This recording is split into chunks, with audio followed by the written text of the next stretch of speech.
La drague directe, pure et dure, pas de censure. Bienvenue dans le Coach Drague Podcast.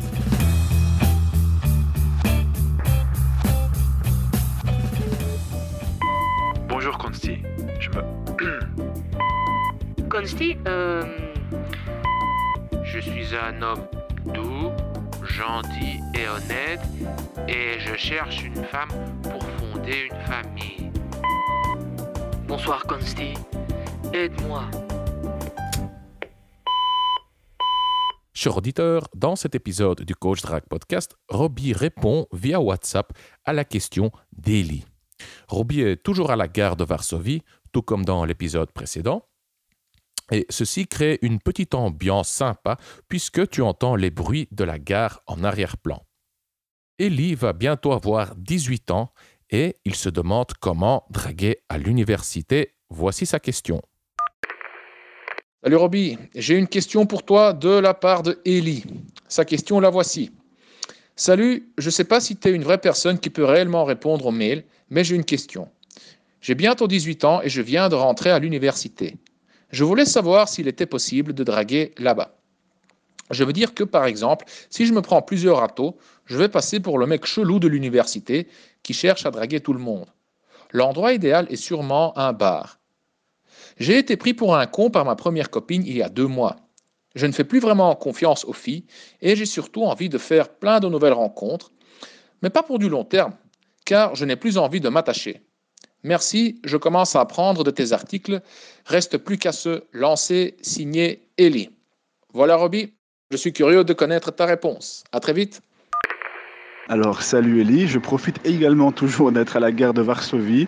J'ai pris un peu moins de temps que prévu pour ma dernière réponse, donc j'en profite pour répondre à Eli et sa question sur la drague à l'université. Donc on va essayer d'un peu décortiquer tout ça, si j'ai le temps, normalement oui. Alors, il pose la question, comment draguer à l'université ? Et en fait, il comprend directement lui-même les erreurs à éviter et les obstacles surtout qui peuvent arriver, à savoir le fait de se griller. Ça va dépendre de plein de choses, de la taille. Moi, je sais que j'ai étudié dans une ville ici assez petite. Et forcément, tu étais vite reconnu quand tu abordais un peu, même en rue, etc. Quand il n'y a pas beaucoup d'endroits, quand les gens se connaissent, etc. Tu es vite quand même... pas catalogué, mais tu es vite repéré. Et on sait comment ça fonctionne dans ces cas-là. Par cohérence, les filles qui savent que tu es un dragueur vont un peu soit te zapper, ou alors te donner beaucoup plus de fil à retordre, ou simplement inconsciemment te faire plus attendre, même consciemment tout simplement te faire plus attendre car elles savent ta réputation. Donc c'est pas forcément dans ton intérêt, dans l'intérêt de tes aventures à court terme, de te faire trop remarquer. Maintenant, j'ai aussi d'autres exemples à contrario qui ne sont pas vraiment antagonistes par l'explication. C'est par exemple, moi quand j'étais à l'université, j'avais notamment lors d'une soirée, après 3 ou 4 années à l'université, baisé la fille la plus bonne de l'auditoire alors qu'elle savait pertinemment ma réputation. Elle était dans une soirée, elle avait un peu d'alcool, elle voulait certainement s'amuser.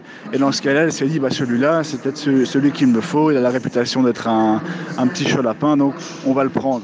Donc ça peut jouer aussi en ta faveur dans certaines soirées, dans certaines conditions. Maintenant, c'est vrai que en termes de réputation globale, c'est peut-être mieux de ne pas avoir...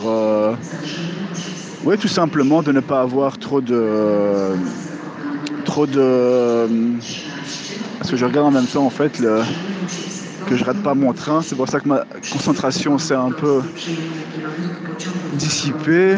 J'observe un peu comme ça, on est en direct. Je regarde un peu Warszawa, Zakopnia, ouais, normalement c'est ça, nous résistons. Donc je dis donc c'est peut-être mieux pour toi de ne pas trop te faire remarquer. Et donc ce que tu peux faire simplement, c'est différencier les deux. D'une part, la drague en rue, la drague en soirée aussi, où là tu dragues de manière tout à fait normale, de manière directe, c'est un peu la philosophie que nous on prône. Et à côté de ça, d'avoir ta propre vision, ta propre stratégie pour la drague à l'université. Moi, très honnêtement, durant mes 5 années, je peux compter sur le doigt d'une main, et une main vraiment à 1 ou 2 doigts, le nombre de filles dans mon cercle social proche que j'ai baisé. Tout simplement parce que ça ne fonctionne pas comme ça. C'est pas idéal. Il vaut mieux vraiment séparer les deux, le boulot et, entre guillemets, le boulot et le plaisir. Parce que ça peut amener que des problèmes. Une fois que le sexe rentre dans la danse, t'as beau dire ce que tu veux, il y a il y a une différence qui commence à se créer entre les gens. Il y a une genre de... moi j'ai eu ça aussi et j'ai fait un threesome une fois avec un de mes amis, avec une amie à moi, une voisine qui était dans le même immeuble que moi. Et malgré qu'on était super ouverts et qu'on était super, copains avant ça, ça a tout simplement fait pourrir la relation. Donc ça, c'est vraiment quelque chose que j'éviterai.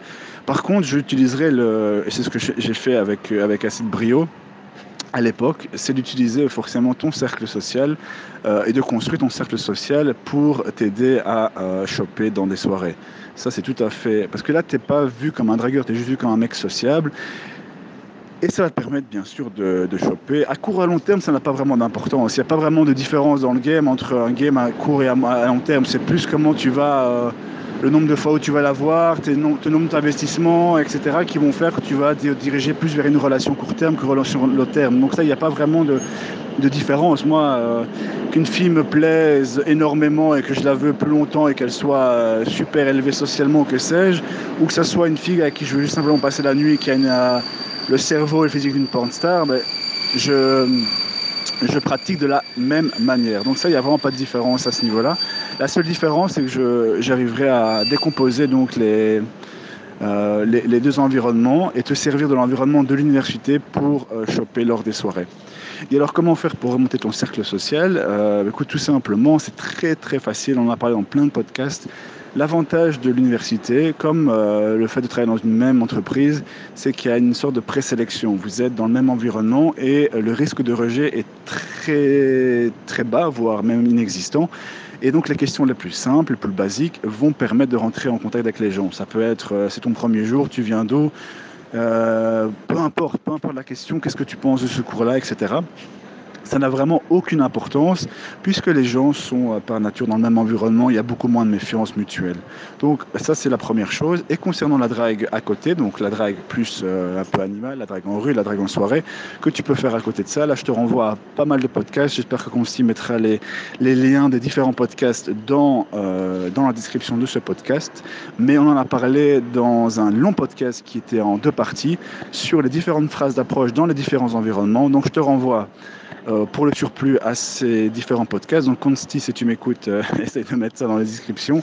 Et encore plus, si tu veux encore davantage d'approfondissement, je te recommande alors éventuellement ma formation, le script que j'ai terminé il y a quelques semaines pour draguer dans les différents environnements. Pour terminer, cher auditeur, quelque part dans ce podcast, Robbie a mentionné le script. Le script, c'est la Bible de la drague directe structurée. Que dire, comment le dire, quand le dire et où le dire pour aborder, plaire, séduire et conclure. Le script est une formation constituée de 7 modules. Un module sur la drague de rue, un module sur la drague en soirée, un module sur la drague en ligne, un module sur la drague via le smartphone, un module sur le rendez-vous, et ainsi de suite. Et pour chaque environnement, la rue, les bars, le smartphone, la drague en ligne, le rendez-vous, etc., tu recevras des phrases toutes faites pour passer de l'approche à la conclusion. Tu ne sais pas quoi dire pour séduire une fille? Le script te donne la solution. Tu trouveras le lien vers le script en dessous de ce podcast dans la description.